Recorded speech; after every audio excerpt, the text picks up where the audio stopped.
老公的白月光被我养的狗吓到，他盛怒之下，当着我的面抽干了小狗的血。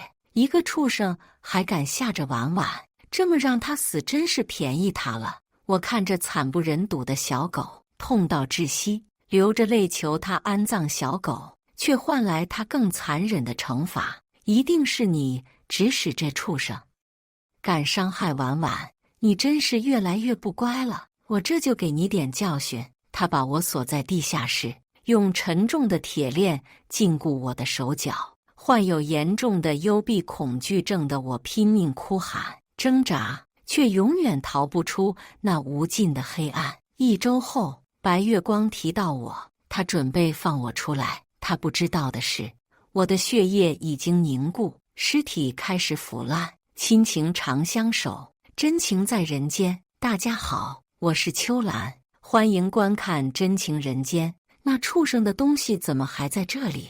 那毒妇还没有清理掉吗？留着膈应人吗？看来上次给他的惩罚还不够。王妈，立马让他清理掉这些东西。王妈脸色一顿，颤颤巍巍将东西挪到一旁。顾总夫，沈小姐她好像还在地下室里。顾晨义拿起茶杯的手顿了顿，很快又若无其事。那就多关他几天，让他好好认清自己的错误。王妈的手指不停搅动着衣角，最后小心翼翼开口：顾总，沈小姐她怕黑，听送饭的说她好几天没有吃东西了。顾晨义微微启唇，声音低沉且冷漠：不吃，那就说明他还没有认识到自己的错误。他养的畜生吓到小优，我只是关他禁闭而已，还让人送吃的，能有什么事？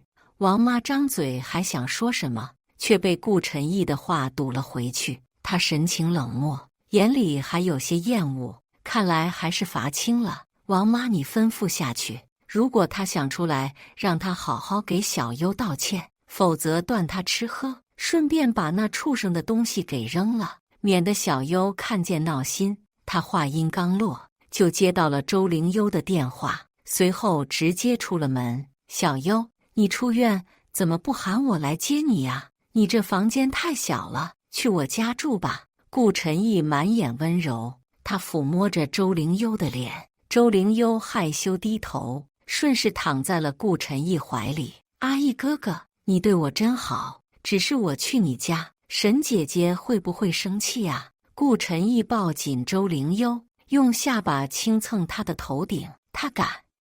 我已经惩罚过他了，那个伤你的畜生也不在了，你只管来就好了。周灵优抬头快速在顾晨义下巴上亲了一口。谢谢阿义哥哥。看着他们亲昵的举动，我气笑了，但是并没有什么用，我已经死了。临近濒死那刻，我的意识消散飘离身体，我好像成了一个灵魂体，可锁住我的铁链还在滴着血。黑暗里空气中满是血腥味，即使成了灵魂，我也有种被闷得透不过气的感觉。这边周灵优已经跟随顾晨义上了车。小优，你还害怕吗？要不要请一个家庭心理医生陪着你？顾晨义温柔询问着，靠在他的肩头。周灵优摇摇头：你呀，就是不喜欢麻烦别人。不过不用怕，我会一直陪着你的。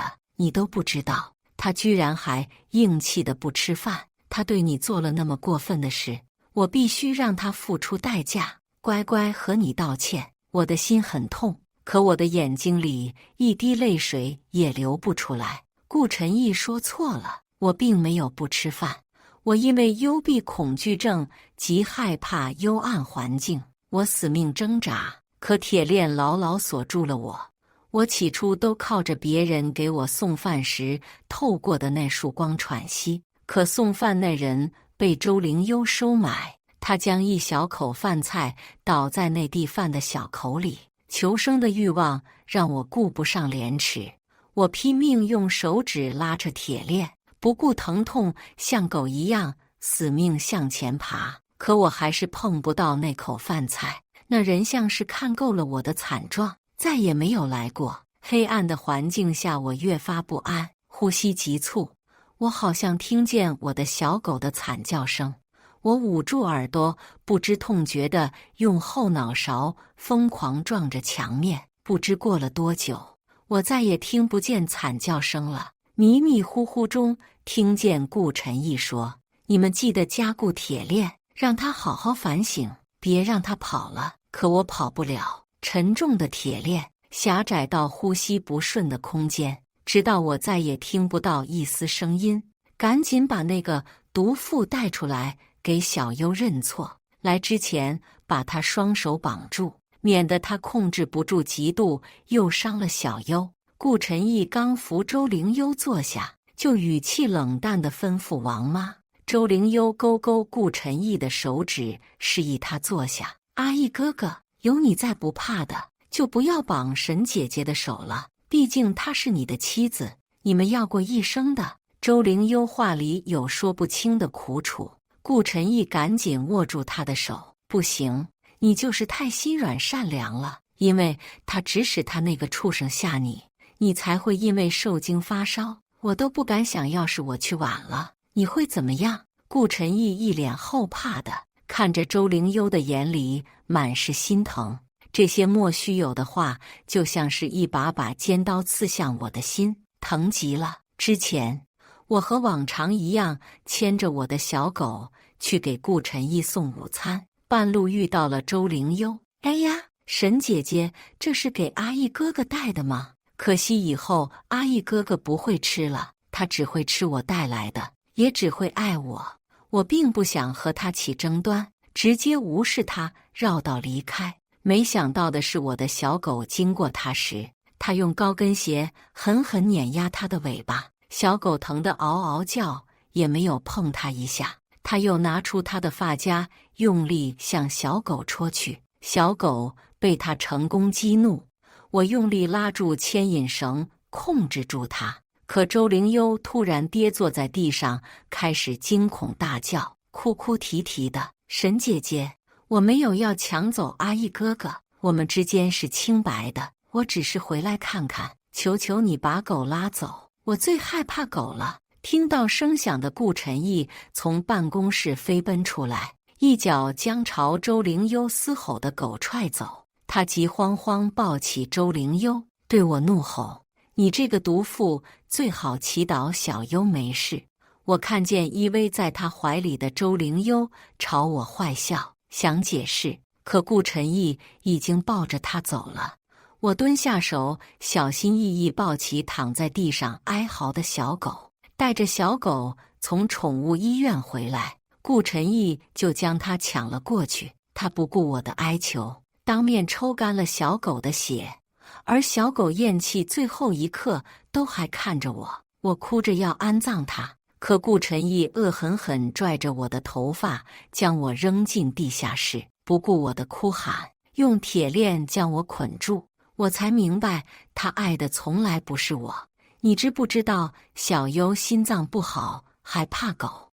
你将那畜生带到他面前就算了，还恶毒的让那畜生伤害他，他差点就死了。你这个毒妇，你有什么资格去伤害小优？你连他半分善良都赶不上，你好好反思一下。直到你认错，到现在他还认为是我恶毒。疼惜地看着周灵优，等着我来认错。只可惜我再也不能开口说话了。顾总，沈小姐她已经不在了。顾晨义瞬间暴怒，不在？你们怎么看管的人居然？顾总，沈小姐她是去世了呀。顾晨义怔住了几秒，我以为他是知道我的消息难过了，可他下一秒就气笑了。王妈，你别以为你是这里的老人就可以忤逆我了，还和他一起骗我，有吃有喝，还死了不成？真死了就把他扔狼狗堆里，他那么喜欢狗，就让他亲自让那些狗饱腹。顾晨义敲起二郎腿，语气冰冷，让他立刻马上滚出来认错，否则我不介意将他关在那里一辈子。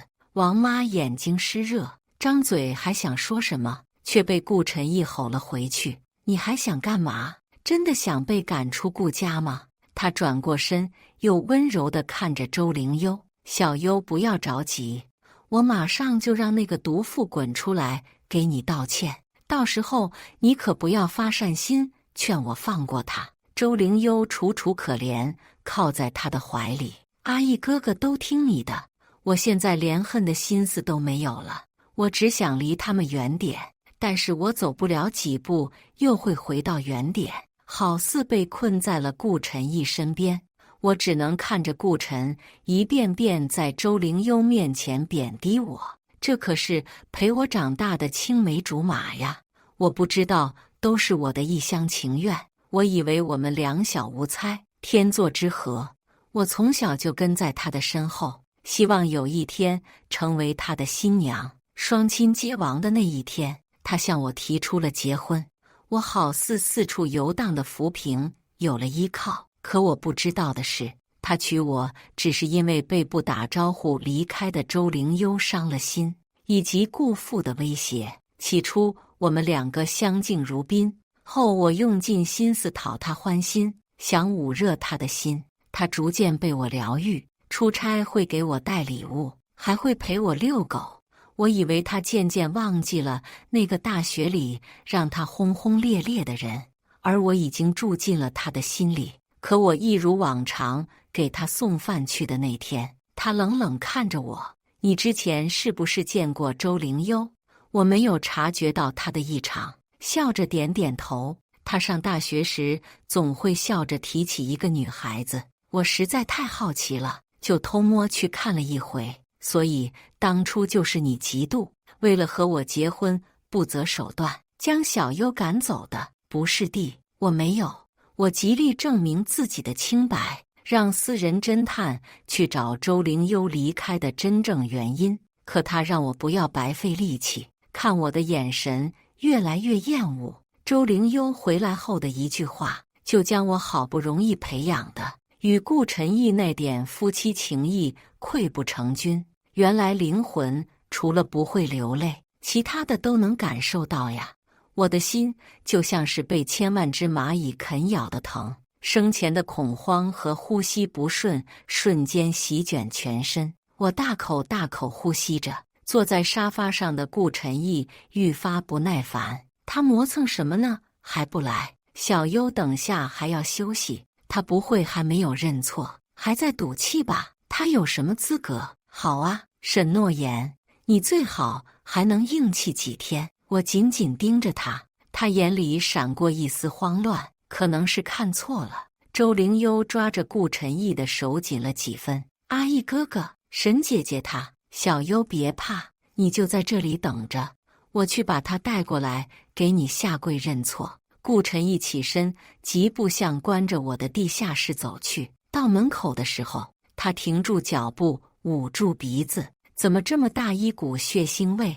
站在顾晨义后面的王妈和女仆瑟瑟发抖。顾总，你进去瞧一瞧吧。我精神紧绷，不知道怎么面对自己的死状，任谁都不愿意直面自己的尸体的。顾晨义站在门口，看见已经打开一半的铁链，命令似的开口：“赶紧滚出来！好心放你出来，还不识好歹，认个错就这么难吗？”回应他的只有回音。我想出来的，我害怕黑暗，害怕死亡，可我出不去。你真的是疯了，非要我把你拽出来吗？他踹开半掩的门，弯着腰冲进里面，也看清了我的样子。下句话吞没在喉咙里，整面墙都是我用手扣出来的血痕，脑袋后面砸出一片血迹，铁链被血液浸透的生了锈，地面挣扎的血手印触目惊心，而我的身体成一团烂泥，蜷缩在墙角，脚踝已然腐烂，露出一截白骨。顾晨义一时双腿瘫软，差点跪在地上，声音止不住颤抖：“谁给他弄的这个装扮？这个时候还要装？就这么不想承认自己的错误吗？王妈，你去把他拽起来，快去！都这个时候了，他还觉得我在装，到底是眼瞎还是心盲？我就如此不堪吗？”王妈撇过头，声音也是颤抖的：“顾总，沈小姐真没了，她都开始发臭了。”顾晨义闻言，将目光锁在女仆身上，女仆心虚地退后一步。下一秒，顾晨义起身抓住她的衣领：“怎么回事？不是让你每日送饭菜，怎么没有看好她？是不是你害的？”女仆害怕地疯狂摇头：“不是我，是她自己不吃，不是我，是吗？”顾晨义死死看着她，女仆张嘴还想说什么：“阿义哥哥啊！”周灵幽不知道什么时候摸到了地下室，在看见我的那一刻放声尖叫，随后就倒了下去。在他即将碰地的时，顾晨义已经稳稳接住了他。“小幽，小幽，你怎么样？”见周灵幽没有回应，顾晨义抱起他就往医院赶。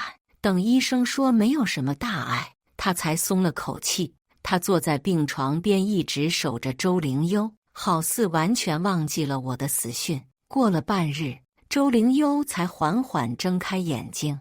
顾晨义激动地握住她的手，声音温柔：“小幽，你终于醒了。都说了不让你去那脏地方，你非去，都吓死我了。”周灵幽朝他露出善解人意的微笑：“阿义哥哥，对不起，让你担心了。沈姐姐她……”顾晨义的表情僵硬了一下，又很快恢复：“他没事，就是不想给你道歉，搞了这出，还又吓到了你，真的该死。就算他死了，也是他自作自受。阿义哥哥，不可以这样说自己的妻子。”周灵幽伸出手指抵在他的嘴唇，顾晨义宠溺地拿开。事实如此，他居然指使畜生下一个心脏不好的人，还死不承认自己的错误。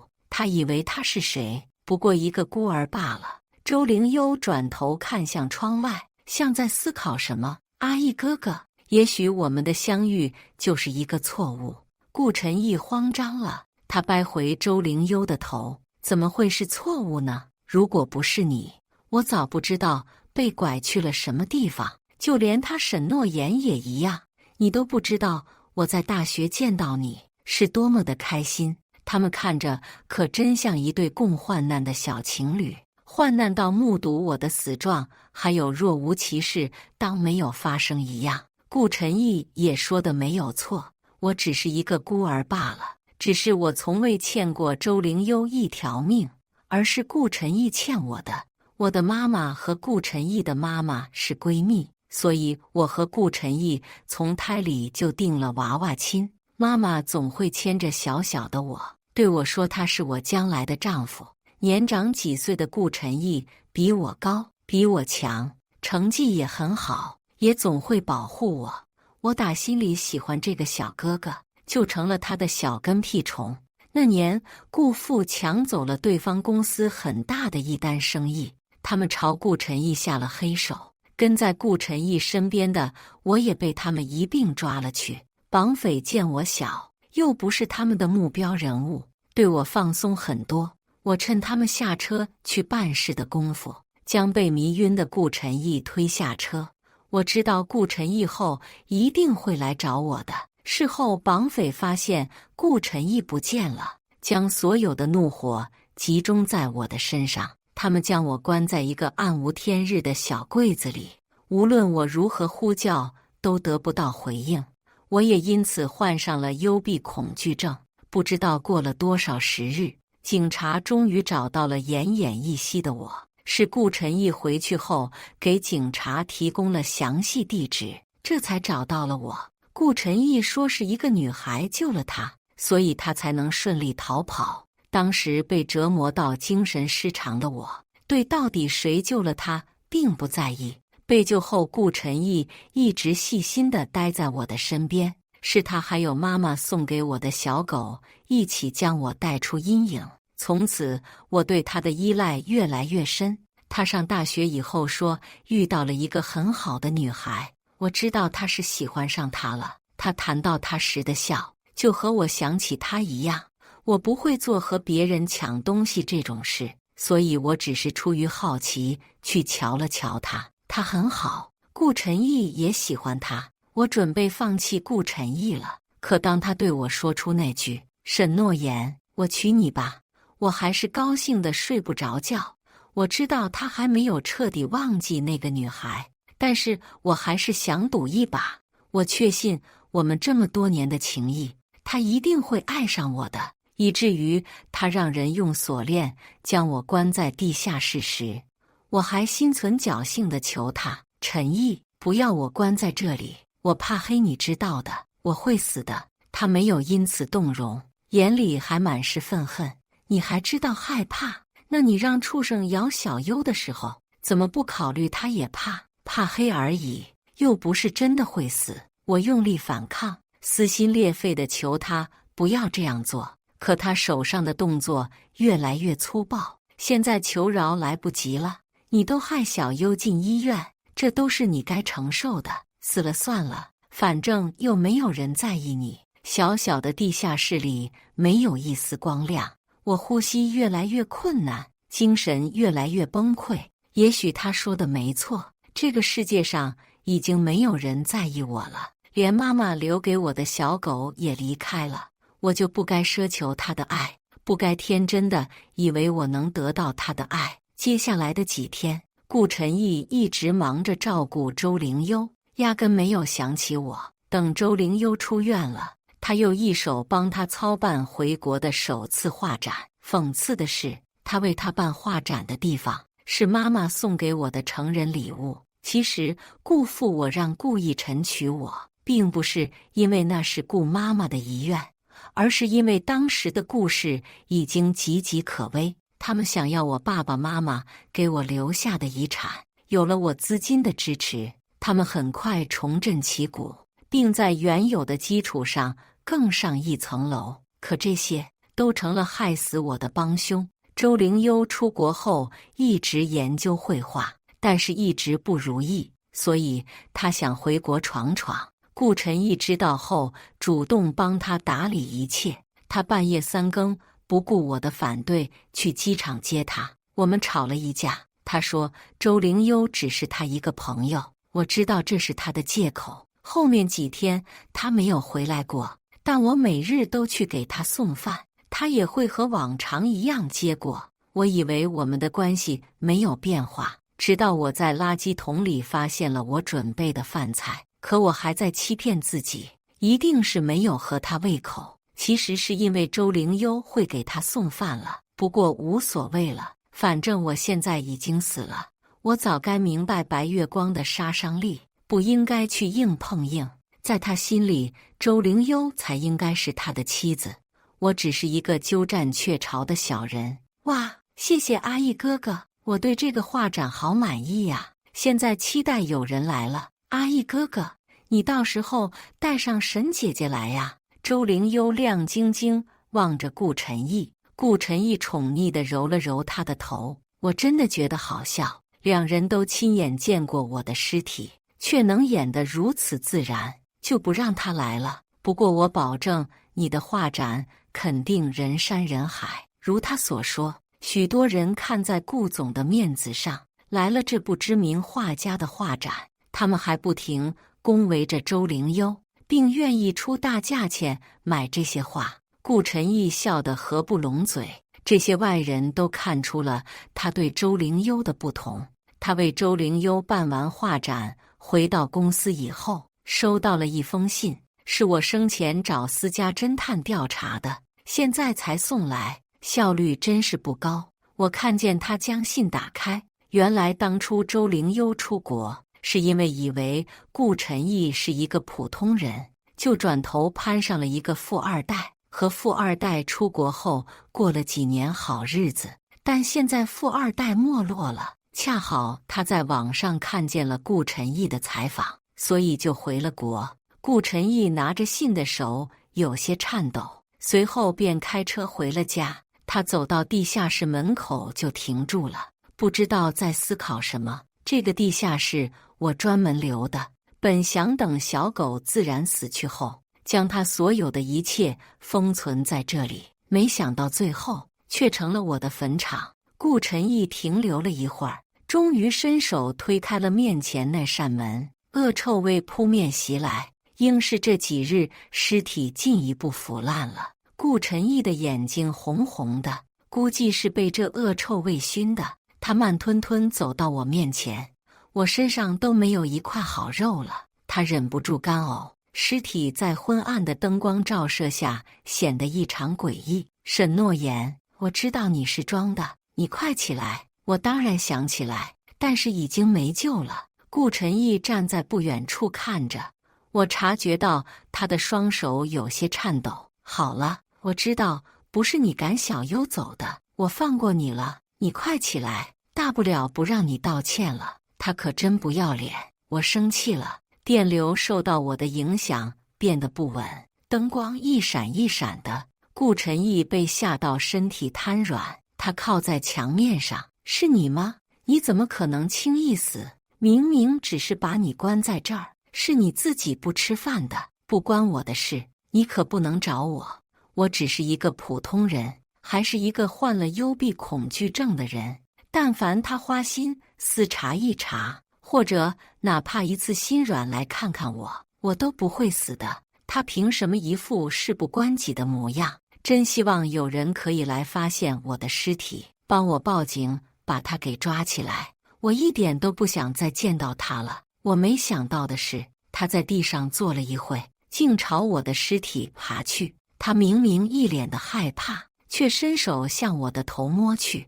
你是不是知道你比不过小优，想用这种方式让我记住你？下一秒，他的手瞬间从我的头上挪开。我想他应该是摸到了我那破碎的后脑勺。他惊慌地看着我，嘴里一直念叨着不可能。在这诡异的环境里，响起的铃声格外突兀。顾晨毅颤颤巍巍从兜里掏出手机接通。阿义哥哥，你去哪里了呀？我这资金出了问题，你可以帮我补上吗？周灵优甜美的声音从手机里传来。顾晨毅脸上的慌张少了几分，他命人在我的尸体周围铺满水银和冰块，就去找周灵优了。他将周灵优的资金问题解决掉以后，周灵优就拉着他开始撒娇。阿义哥哥，你对我真好，等我赚钱了分你一半。小优，你知道我最讨厌别人骗我了，你没有骗我吧？周灵优听到这话没有任何异常，继续娇嗔道：当然没有了，阿义哥哥，你在说什么呢？顾晨毅就这样打消了自己的怀疑。但没多久，他就收到了周灵优买机票的消息。他怒气冲冲找到他质问：小优，你是要出远门吗？没有啊，阿义哥哥。顾晨毅的眼里满是探究。那你买机票干嘛？周灵优许是发现了不对劲，沉默了一会儿。你监视我，我已经原谅过你一次了。我以为你回来是真心和我过日子。阿义哥哥，你说什么呢？你不是已经结婚了吗？周灵优无辜地看着顾晨毅，主动向他靠近。阿义哥哥，只要你愿意，我肯定选择你的。顾晨毅周围的低气压瞬间消失，将他抱在怀里。看来顾晨毅是真爱他，他服个软他就认输了。而我和顾晨毅之间一直是我在退让，他从来没有认输过。原来爱与不爱区别那么明显，做错事也不一定要道歉。而我明明没有做错什么，却被他那样对待，如何求饶都没有丝毫用处，最后失去了生命。但他保存我的尸体是为了不让别人发现吗？我还没有想明白怎么回事，顾晨毅就在机场堵住了周灵优。不是说过不骗我的吗？这是什么意思？周灵优还想装，但是都被顾晨毅一一拆穿了，他索性就不装了。顾晨毅，你知不知道你杀了人？沈诺言他死了，你是要坐牢的，你不能连累我呀！他情绪激动。顾晨毅一脸冷漠地看着他，就像当初看着我一样。他将周灵优带回去关了起来，并开始查与他相关的事。他越查脸越黑，原来周灵优回来就是为了骗他钱的。之前的很大一笔钱已经被转移到了国外。他同样也查到了那天的真相，是周灵幽主动招惹的狗。顾晨义不愿意相信，通过喝酒麻痹自己，等他喝醉了，就跑到存放我尸体的地方。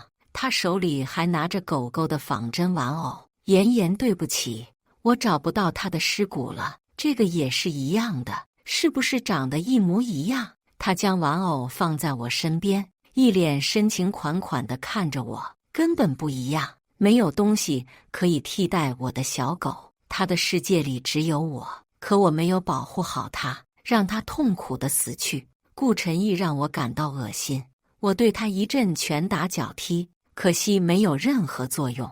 我想起来那天影响到电流，我试着去控制，果然有效了。我控制灯光是想警告他离我远点，让我入土为安。可和上次不同，顾晨义的眼睛唰的一下就亮了。妍妍，你在我身边是不是？你在生气对不对？我给你报仇，我给你报仇！他一边喊一边跑出房间。他找到了周灵幽，他将周灵幽带到了一群恶狗的面前。周灵幽被吓得腿脚发软，他抱住顾晨义的腿求饶：“阿义哥哥，你这是做什么？你放过我，我一定和你在一起的，真的，真的，求求你！”周灵幽哭得梨花带雨，我见犹怜，但顾晨义不为所动。你害死了妍妍，你应该向他赔罪，也应该为了你行为付出代价。他可是很想让你下去陪他的。顾晨义看着他的眼神十分疯狂，我看着都害怕。害死他的是你，我只是想赶走他。从来没有想过害死他，把他关进去的是你。顾晨义恶狠狠地一把拽住他，你别以为我不知道是你收买了那个女仆。周灵幽愣在原地，顾晨义趁机将他扔进了那群恶狗里，他瞬间被他们团团围住。恶狗像看食物一样看着他，恶狗们狂吠不止，眼神凶狠，露出锋利的牙齿。他们的口水滴到周灵幽的身上，周灵幽眼神惊恐，他本能的反抗，但很快被他们逼到了角落。顾晨义，你不得好死！啊啊啊啊！周幽灵大喊诅咒顾晨义，但很快他的尖叫声淹没在狗群里。这群恶狗将他分食，血花四溅，但是从来胆小的我没有觉得害怕，反而心里有一丝愉悦。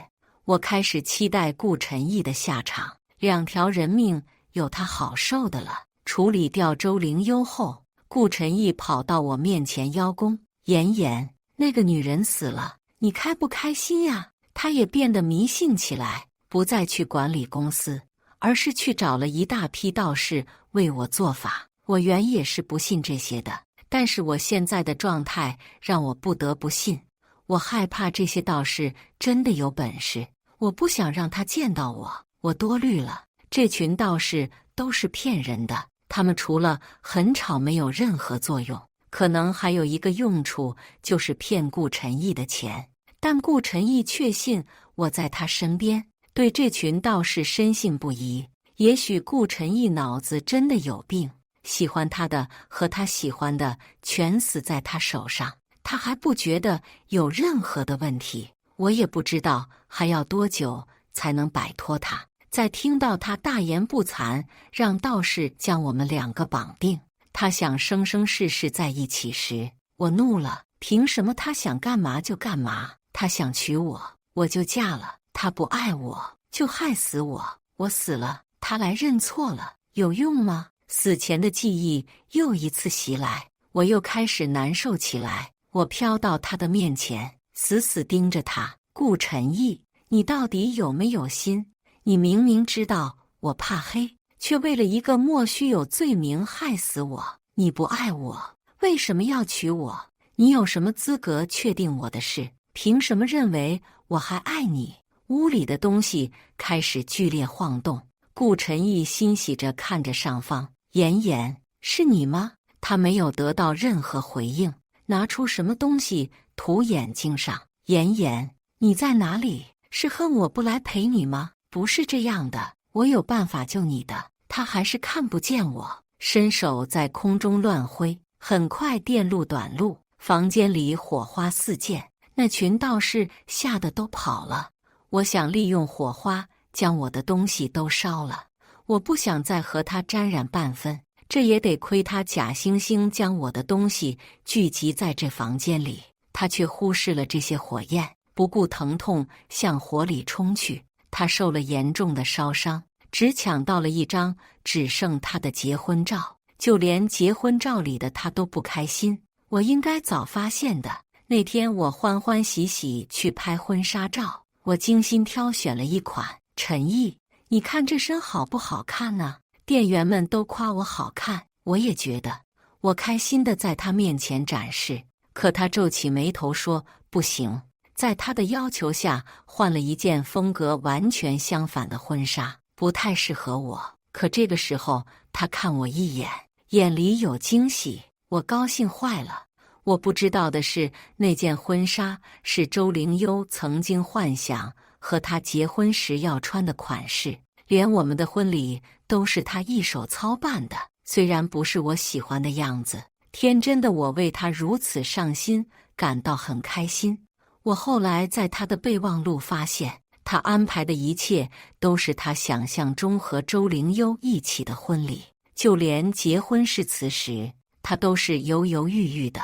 是我太傻，太天真了。火烧房间以后，他越发疯狂，找了很多江湖术士。一个术士和他说他的行为引起了我的愤怒，应该让我入土为安。他生气地将那人赶走。他觉得我那么爱他，是不可能生气的。看来他知道我当初有多爱他，他一直把我当小丑一样戏弄。他开始在家里放黄符，还每日烧纸，这个行为也引起了其他人的怀疑。有钱人很是忌讳这些，有人报了警，警察很快就找上门来。他面对警察的质问，概不承认，直到警察搜到了我。除了顾晨毅，其他的警察都被眼前的景象吓了一跳，心理素质差的已经吐了出来。可顾晨毅还不让罪，他看着我，振振有词说可以让我复活。他死死扒在我身边，警察拉不开他。见他这样，最后只能一电棒给他弄晕了。只可惜他最后被判无期徒刑，并没有上死刑。他进到监狱里面，那些狱友知道了他的事，集体对他鄙夷，瞧不起他，开始组团欺负他。我乐在其中，津津有味看着他被教训。只是天天这样看着他也挺烦的。这天他不要命的去招惹牢里的老大，在他被打得要死的时候，他突然看见我了。我不确定，往其他地方瞟了一下，他眼睛随着我移动，他朝我露出一个恶心的笑，嘴里呼喊着我的名字：妍妍，你来接我了吗？我嫌弃地退后几步，我永远都不想再见到你。他好像听见了我的话，眼里恐慌，努力朝我伸手。汪汪！我身后传来了狗叫声，是我的小狗，它在呼喊我。它没有讨厌我，没有怪我没有保护好它。我发现我身体越来越轻，我试着朝小狗飘去，成功了。我欣喜若狂，我忽略掉身后顾晨毅的哀求。我跟着小狗往前走去，我看见了不远处的白光里有爸爸妈妈，他们笑着朝我伸手，我握住了他们。真好，在意我的都在这里。我和他们一起消失在白光里。感谢大家的观看，欢迎大家在下方评论区讨论。如果你喜欢这类故事，记得点击订阅真情人间，并分享给更多的人，这会对我帮助很大。再次感谢大家的观看。